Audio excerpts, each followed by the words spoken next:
ધવડાવનારી માતાઓમાં દીકરીની પરિસ્થિતિ પરના આ સ્પોકન ટ્યુટોરિયલમાં તમારું સ્વાગત છે। આ ટ્યુટોરિયલમાં આપણે આપેલ વિશે શીખીશું: પીડાદાયક કે ચિરાડ પડેલી દીકરી અને સપાટ અથવા ઊંધી વળેલી દીકરીઓ। પહેલી દીકરીની પરિસ્થિતિ છે પીડાદાયક કે ચીરા પડેલી દીકરી। આ એક એવી સ્થિતિ છે જ્યાં માતાને દીકરીમાં ચિરાડની સમસ્યા અથવા લોહી નીકળે છે। આનાથી દીકરીમાં ખંજવાળ આવે છે અને તે સૂકી બને છે। હવે ચાલો પીડાદાયક કે ચિરાડ પડેલી દીકરી થવાના વિવિધ કારણોની ચર્ચા કરીએ, જે છે દીકરીથી ધવડાવવું, ફૂગ અથવા જીવાણુનો ચેપ, દરેક ધાવણ બાદ દીકરીઓને સાફ કરવાની ટેવ અને ચોટેલી જીભ ધરાવનાર બાળક। ચાલો શરૂ કરીએ દીકરીના ધવડાવવાથી। દીકરીથી ધવડાવવું એ પીડાદાયક ચિરાડ પડેલી દીકરીનું પ્રથમ અને મહત્વનું કારણ છે। દીકરીથી ધવડાવતા દરમિયાન દીકરી બાળકના મોઢાના સખત તાળવા પર ઘસાય છે। બાળક સખત તાળવા અને જીભ વચ્ચે આ દીકરીને દબાવી રાખે છે। આ રીતે દબાવવાથી ધવડાવવું દુઃખદાયક બને છે અને આને કારણે દીકરી ચીરા પડેલી અને પીડાદાયક બને છે। બાળકના મોઢાના અયોગ્ય પકડથી ફક્ત દીકરી મોઢામાં જાય છે। તેથી દીકરીથી ધવડાવવાના લીધે સોજો કે ચિરાડ પડેલી સમસ્યાઓ ટાળવા માટે યોગ્ય રીતે ધવડાવવું એ મહત્વનો ભાગ ભજવે છે। નોંધ લો, આપણે સમાન બીજા અન્ય ટ્યુટોરિયલમાં યોગ્ય ધવડાવવાની રીતની ચર્ચા કરી છે। યાદ રાખો, યોગ્ય રીતે ધવડાવતી રીતે સોજાયેલી છાતી કે ચિરાડ પડેલી દીકરીને લીધે કદાચિત દુખાવો થાય છે। માતા જો યોગ્ય રીતે ધવડાવવાનું ચાલુ રાખે તો ધીમે ધીમે આ દુખાવો બંધ થાય છે। આગળ આવે છે ફૂગ અથવા જીવાણુનો ચેપ। માતાને જો ફૂગ અથવા જીવાણુને લગતો ચેપ હોય તો તેણે ડોક્ટરની સલાહ લેવી જોઈએ। આગળ અમુક માતાઓને દરેક ધવડાવતા પહેલા દીકરીઓને સાફ કરવાની ટેવ હોય છે। આનાથી દીકરીઓ સૂકી પડે છે, તેથી આ કરવું ટાળવું જોઈએ। યાદ રાખો, માતા નહાતી વખતે એકવાર દીકરીઓને સાફ કરી શકે છે। જો કે ચિરાડ પડેલી દીકરી થાય તો દરેક ધવડાવ્યા બાદ માતાએ દીકરીને સાફ કરવી જોઈએ। સાફ કર્યા બાદ માતાએ ઘા પર પછીથી આવતું ઘટ્ટ દૂધ લગાડવું જોઈએ, કારણ કે પછીથી આવતું ઘટ્ટ દૂધ એવો પદાર્થ છે જે રૂઝ વાળવામાં અને ચેપથી લડવામાં સહાય કરે છે। આમ બાળકના મોઢામાંથી જીવાણુઓ દીકરીની ચિરાડમાં પસરતા અટકાવે છે। આગળ છે બાળકના ચોટેલી જીભની સમસ્યા। ચોટેલી જીભ એક અવસ્થા છે જેમાં બાળકના જીભની ટોચ મોંના નીચેના તળિયાના ભાગ સાથે જોડાયેલી હોય છે। આ અવસ્થા બહુ જોવા મળતી નથી।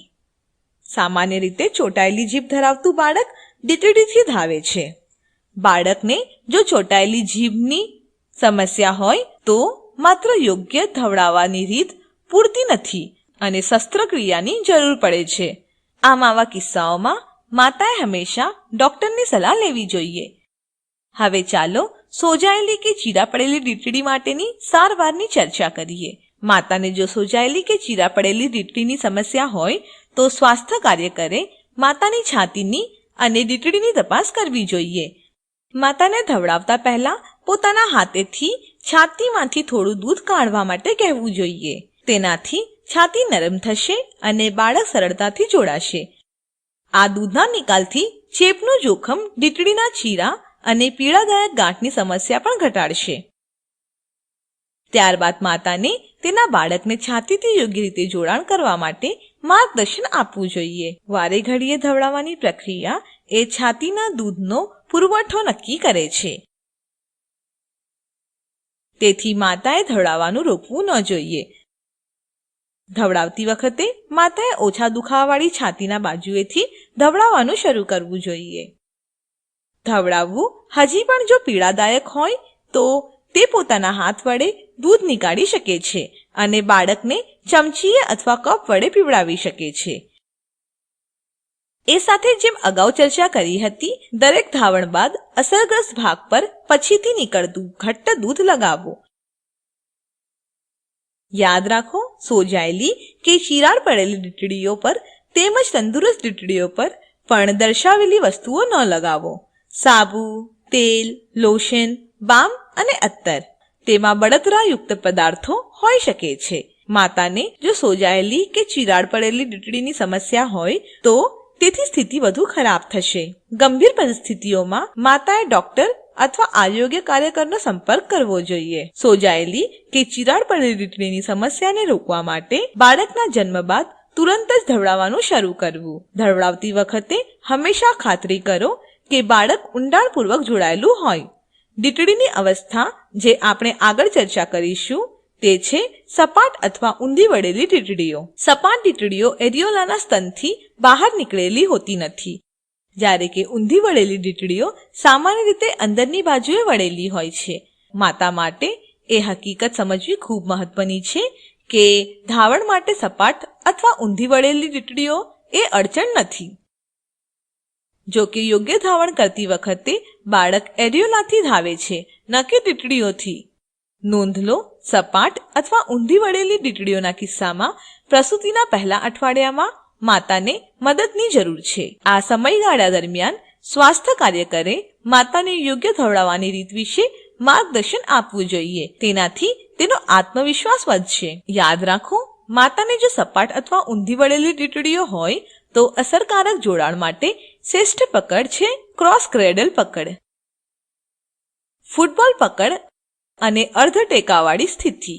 અગાઉના ટ્યુટોરિયલમાં સમજાવ્યા મુજબ કોઈપણ પકડમાં આ અત્યંત મહત્વનું છે કે માતાએ છાતીને યોગ્ય રીતે પકડી રાખવી જોઈએ,